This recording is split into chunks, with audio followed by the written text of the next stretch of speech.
അനുദിനം സമരം ശക്തിപ്പെടുന്ന ജാർഖണ്ഡിൽ ഇന്ന് BJP-യുടെ സംസ്ഥാന വ്യാപകമായ ബന്ദ് ആരംഭിച്ചു കഴിഞ്ഞിരിക്കുന്നു. ഇതുവരെ അനിഷ്ട സംഭവങ്ങളൊന്നും തന്നെ റിപ്പോർട്ട് ചെയ്യപ്പെട്ടിട്ടില്ല. വാഹന ഗതാഗതം ഏതാണ്ട് പൂർണ്ണമായി തന്നെ നിലച്ചിരിക്കുന്നു എന്നാണ് ജാർഖണ്ഡിൽ നിന്ന് ലഭ്യമാകുന്ന വിവരവും. ഏതായാലും ജാർഖണ്ഡിൽ കഴിഞ്ഞ കുറേ ദിവസമായി JPC ഉദ്യോഗാർത്ഥികൾ നടത്തുന്ന പ്രതിഷേധം വലിയ രീതിയിൽ തന്നെ അത് മാറുകയാണ്. കഴിഞ്ഞ ദിവസം വിദ്യാർത്ഥികൾ ഈ നിയമസഭാ മന്ദിരത്തിലേക്ക് മാർച്ച് നടത്തിയിരുന്നു. ആയിരക്കണക്കിന് വിദ്യാർത്ഥികൾ നടത്തിയ മാർച്ചിന് നേരെ ജലഭീരങ്കിയും ഒപ്പം തന്നെ കണ്ണീർ വാതകവും ലാത്തിച്ചാർജും ഒക്കെ കൊണ്ടാണ് ഹേമന്ത് സോറന്റെ സർക്കാർ ക്രൂരമായി അവരെ നേരിട്ടത്. 100-ലധികം വിദ്യാർത്ഥികൾക്കാണ് പരിക്കേറ്റത്.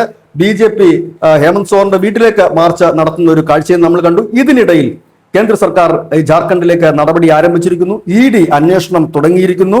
PSC ചെയർപേഴ്സൺ കിലാൻഠയെ അറസ്റ്റ് ചെയ്തു. ഇതോടുകൂടി തന്നെ ഇതിന്റെ പിന്നിൽ ഒരു മണി ലോണ്ടറിംഗ് അടക്കമുള്ള കാര്യങ്ങൾ നടന്നു എന്നൊരു വാർത്തയും ഇതിനോടൊപ്പം പുറത്തു വരുന്നു. ഏതായാലും ഈ ജാർഖണ്ഡിലെ പ്രക്ഷോഭം അനുദിനം വർദ്ധിച്ചുകൊണ്ടിരിക്കുന്ന ഒരു കാഴ്ചയാണ്. ഈ നമ്മുടെ പാർട്ടികളുടെ സമരം പോലെ അല്ല ഇത്.